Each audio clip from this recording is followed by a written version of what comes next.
Oi, gente, tudo bem? Eu sou Helenice Prim, vamos continuar com Cartas de Cristo. E hoje a gente vai falar o que Jesus sentiu quando estava no deserto. Ontem a gente falou do batismo, da adolescência dele, né? Um rebelde sem causa, como ele próprio se define, né? Praticamente essas palavras, não exatamente iguais. Falo do batismo que ele sentiu e agora a gente vai saber o que ele sentiu no deserto. Então, o que eu senti quando estive no deserto? Fui elevado no interior de uma luz radiante e me senti maravilhosamente vibrante, vivo e com poder. Eu estava cheio de êxtase e alegria e sabia sem dúvida alguma que aquele poder era o verdadeiro Criador, do qual todas as coisas criadas haviam recebido o seu ser. Esta gloriosa harmonia interior, paz e sensação de perfeita realização, nada mais precisando ser acrescentado àquele belo momento, era a própria natureza da realidade, o poder criativo, dando vida à criação e à existência. O que vi, compreendi e percebi quando estive no deserto, fui elevado dentro de uma outra dimensão de percepção consciente que me permitiu ver a verdade com relação à vida e existência.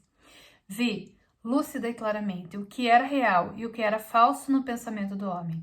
Compreendi que aquele poder criativo que eu estava experimentando era infinito, eterno, universal, que preenchia todo o espaço além do céu, dos oceanos, da terra e de todas as coisas vivas. Vi que aquilo era o poder mental, era o poder criativo da mente. Não havia ponto onde não existisse aquele poder criativo da mente criativa, da mente divina.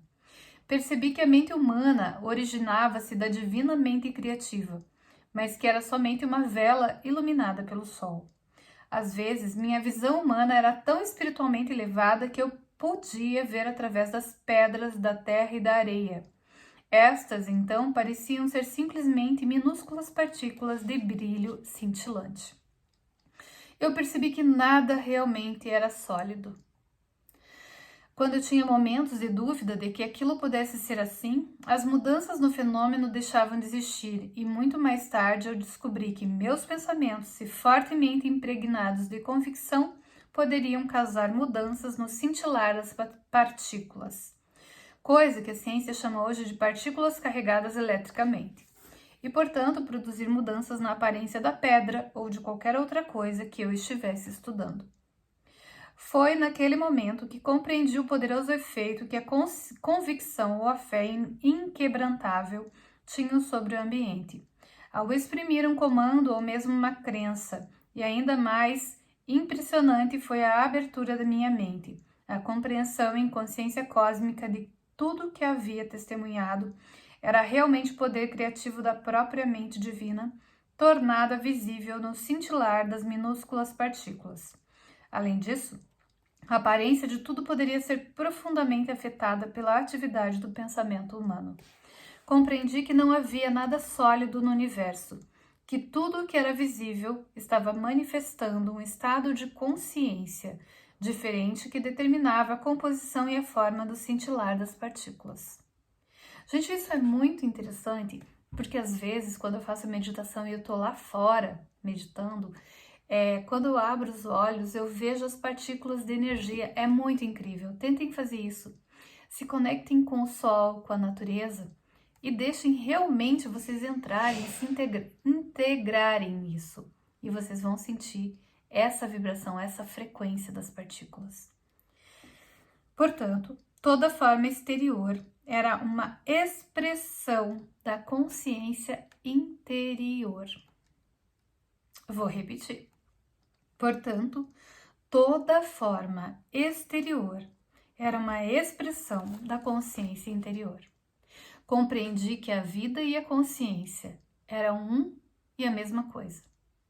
Era impossível dizer isto é vida e aquilo é consciência.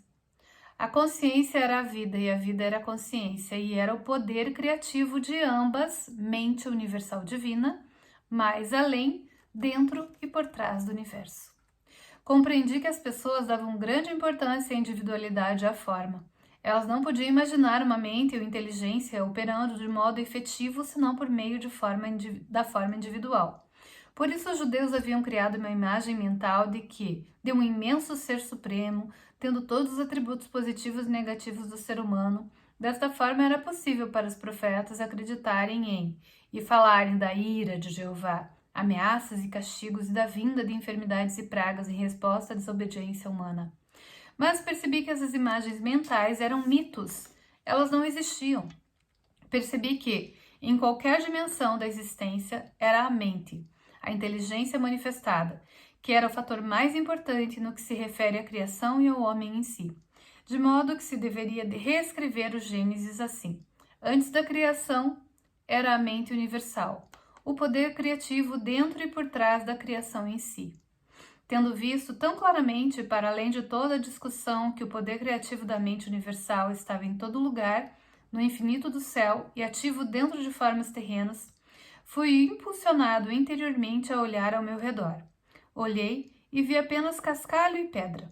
Então, subitamente me foi apresentada a imagem de uma bela paisagem, na qual crescia todo tipo de plantas, arbustos e árvores, aves sobrevoando as árvores e animais pastando na relva. Assistindo a esta visão com admiração, vi que as plantas e árvores, cada uma delas, e sim, mesmo os pássaros e os animais, na realidade, eram compostos de centenas de infinitas comunidades de minúsculas entidades trabalhando sem parar. Seus cientistas modernos as chamam de células, em um espírito de total harmonia e cooperação, para produzir as substâncias, diversos órgãos dos sistemas internos e o aspecto exterior das entidades vivas e completas. Contemplei esta maravilhosa atividade por um longo tempo, ainda que o tempo já não tivesse mais importância para mim. Enquanto eu olhava, pensava: quem poderia ter adivinhado que, sob a cobertura da pelagem, plumas e pele, haveria tão intensa atividade em diminutas comunidades de entidades trabalhando juntas para dar vida, forma, nutrição, cura, proteção e resistência aos corpos de tantas espécies diferentes. Eu sempre pensei isso e às vezes eu acho que a gente também pode ser uma célula de um gigante maior ainda, né? Já pensou nisso? Eu sempre já conversei isso várias vezes com amigas. Assim como as nossas células, nós também podemos estar trabalhando aqui como células de outro ser ou da própria Terra. Quem sabe? Pensa nisso também. Né? É bom a gente pensar fora da caixinha. Ninguém sabe. Era a inteligência do trabalho realizado que atraía a minha atenção. Assim compreendi que o trabalho era uma parte integral da atividade do poder criativo, desde a menor entidade célula, dentro dos sistemas viventes, até a mais avançada entidade no universo, o homem em si. No sistema de todos os seres vivos, todo o trabalho estava sob a direção do poder criativo divino, no qual estavam os planos e desígnios da criação. Vi que esses planos e desígnios eram, na verdade, formas de consciência e poderiam chamar-se de palavras, uma vez que cada palavra significava uma forma muito especial de consciência. Assim, a palavra original na consciência do poder criativo se manifesta no mundo visível. A palavra, e portanto o padrão da consciência, permanece na mente criativa divina, manifestando-se continuamente em si mesma. Pude ver então que tudo no universo vivia, se movia e tinha seu ser no poder criativo da mente universal, a qual era infinita e eterna e era a única verdadeira realidade por trás de todas as manifestações da forma individualizada. Enchi-me de louvor, pois tudo no mundo procedia de, e ainda estava dentro, deste supremo poder criativo da mente divina. Fiquei maravilhado com toda essa atividade secreta que está sempre operando em tudo o que é vivo, incluindo o corpo humano. Perguntei-me como é que unidades tão pequenas funcionavam de forma tão inteligente, de acordo com os planos específicos para produzir sem erro a forma proposta. O tronco da árvore, as folhas, flores, frutos, insetos, pássaros, animais e o corpo humano. Compreendi com mais clareza ainda que o poder criativo era a própria fonte de toda atividade inteligente no universo. Se o homem possuía inteligência, era somente porque a havia extraído da fonte universal de todo o ser. Além disso, foi-me mostrado que o poder criativo divino sempre trabalha de acordo com certos princípios de construção exatos e fundamentais. Foi-me mostrado que, assim como os homens têm características claras e uma natureza bem definida ao se apresentar em frente ao mundo, assim também o poder criativo possui uma natureza clara e definida. Características distintas, as quais poderiam ser claramente reconhecidas na maneira com que todos os seres vivos, plantas, animais, aves e homens, foram construídos e mantidos. Vi que estes princípios e características claramente observados no processo da criação eram leis invariáveis governando toda a existência. Estas leis são tão parte da vida que nunca são questionadas. São constantes e inteligentes e consistentes. Mas não haveria tais leis se não houvesse poder criativo e inteligente se manifestando por meio do universo. Estes princípios da criação, as características do poder criativo em si, são os seguintes, e eu os introduzo para o seu tempo presente, porque esses princípios são eternos. Gente, eu não vou ler tudo porque não vai dar, então eu só vou falar quais são. Então, a natureza do poder criativo é o crescimento. A natureza do poder criativo é alimentação e nutrição. A natureza do poder criativo é cura. A natureza do poder criativo é proteção.